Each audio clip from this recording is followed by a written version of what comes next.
And what's important about it? One thing I always say to myself when I'm getting stuck is I say, okay, this line of dialogue is here for a reason. Why is it here? What is it doing? So, number 2, once we figure that out, let's find out what functions are important to express in the translation. Because it's often impossible to do everything at once. This is what they mean when they say lost in translation. For example, yoroshiku, 4 syllables, very quick. You can convey a ton of meaning with just one yoroshiku. Another thing is you want to focus on the most important aspects when you have something that's doing multiple things. For example, if someone's rapping, their rap needs to rhyme. A dramatic reveal needs to be dramatic. So while you're trying to make the rap rhyme and also do the same expression of meaning, you may be missing pieces of the Japanese here and there because you're focusing on that same function. It's a rap, it needs to rhyme. And here's a great example from Odd Taxi that handles it really well. 行ってって言ってこっちだお前この喧騒の中どこに目つけて歩いてんだ戦争なのかラブ見てんだ優しく愛してってうるせえんだな天下の往来誰かあること問題はないだが結果往来なら成り立たないだからこっちとら喧嘩商売でやってんだこののたりん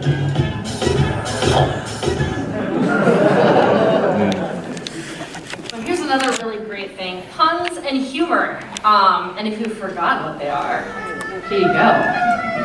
I'll be sneaking those jewels and venom got killed. Sorry I didn't ask your permission. That's cobracetic. Hey jerk, puns are lazy writing.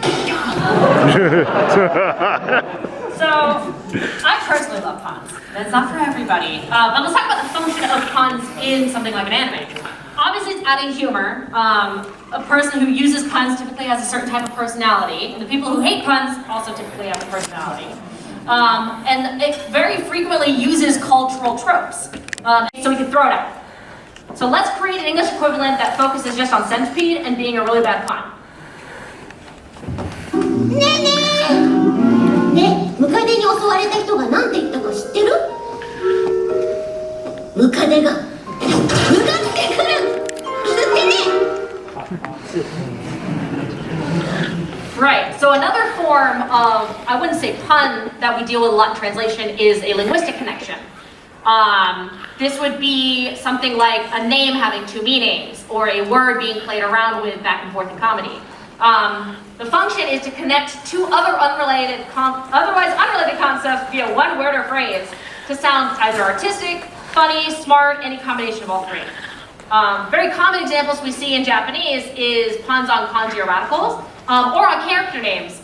This is from Komi Can't Communicate. This is Osana Najimi, literally read as childhood friend. And that's kind of one of the things they play with, especially in Komi Can't Communicate. So here's another example. This is from Omain's and Yusada season. In this scene, the function of this Momoko no Momoiro is a statement connecting Momoko and peach-colored via the word Momo. And the whole scene is about picking colors that are meaningful to the emotions that you're experiencing at this point. It's very artistic, it's Mario Kata, like, you know it's gonna be super like up there and deep. For this one, I chose to use explicitation to help the viewer understand what this connection was. Like, why is she saying Momoko no Momoiro? So we do that by saying the color is peach-colored Momoko to show that connection. Also, Momo means peach, by the way. And we put that as an explicitation in one of the subtitles, and we'll play the clip now. では次の色を決めてください。この子の桃色。え？菅原氏のことを思って夜も眠れない桃子の桃色。桃子の桃色。これまたキラーワードですね。桃子の。So we'll move on to another example here. One thing we have to deal with a lot when we're translating dialogue is both repetition and tsukomi. And the issue with both of those is they fit into very short spaces. For repetition, you will find that it's more often used in Japanese than in English. It's typically used to express interest in a certain part of the sentence. In fiction, it's often used to set up an explanation. Like, you know, during a big explanation of this shonen character's big move, they'll be like, oh, that's his blah, blah, blah, blah, blah. And someone will say, his blah, blah, blah, blah, blah. And that'll prompt that big explanation. Might not always sound natural in English, however, because we don't use repetition as often. And then tsukomi, for those who don't know, is a very Japanese form of comedy where someone will say something absurd, and the straight man will be like, hey, that's absurd! What the heck are you doing? And very often it's one or two words, a couple syllables, which makes it very hard as translators to fit something very short as a punchline in. And this can also involve repetition, which makes it doubly hard. Literal translations can sound a little strange in English, so we can play around with the punchline of tsukomi to make it sound funnier in English and hit just as hard as it does in Japanese. So here's an example of both. First one again from On Quitting Heroing. ずっと長いこと人間を守ってきた身としてはな。長いこと。 Very short. But again, instead of repeating a long time, it makes more sense for him to go, how long? And then here's I swear I can speak most of the time. This is an example from interspecies reviewers, where, yeah, that's me. I translated that too, guys. Let's go!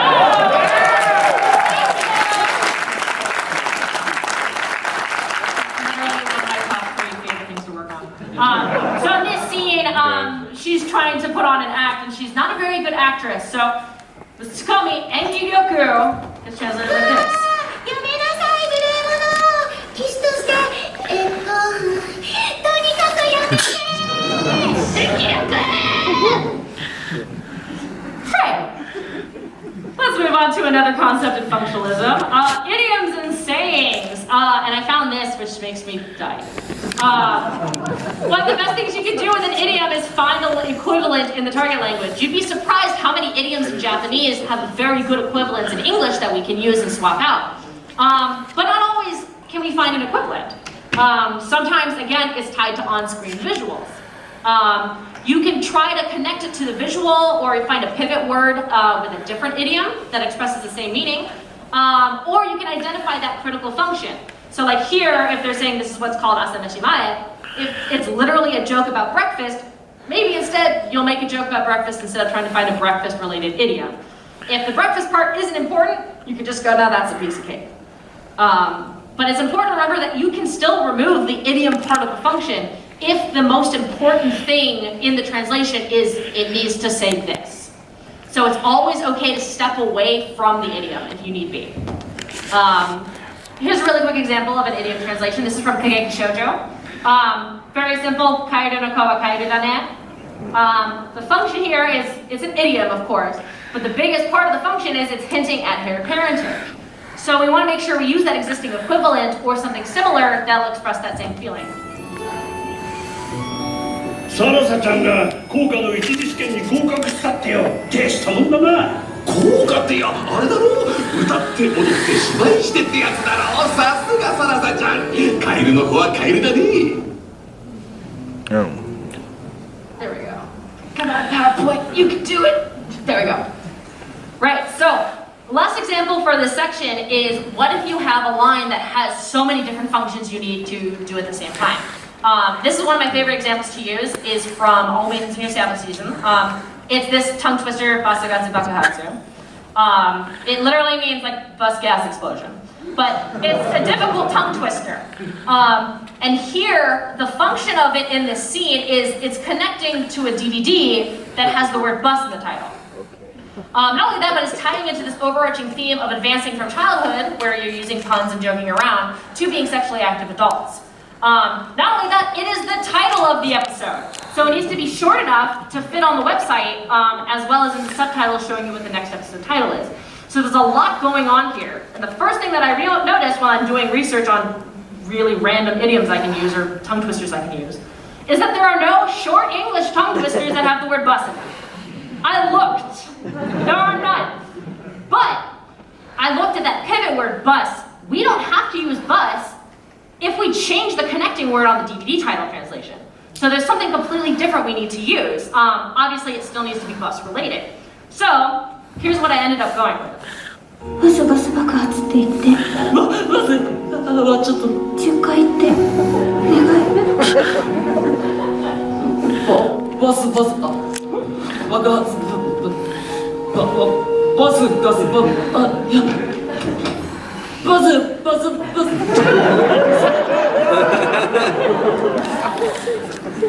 Yep, and that ended up being able to fit into the website as well.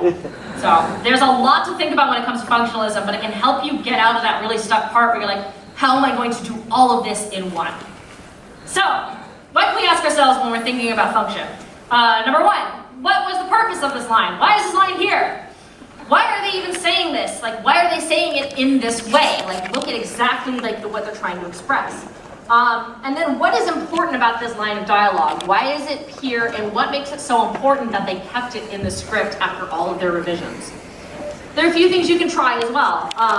Best thing you can always do is read ahead. This isn't always helpful when you're working on a simulcast or on a game where they're not giving you all the dialogue text all at once. But if you can read ahead, it's easier to see how a certain line might connect with the rest of the episode. A lot of the times, a line that seems out of place, or it seems like they probably should have taken it out, may link up to something either later in the episode or later maybe in the next episode.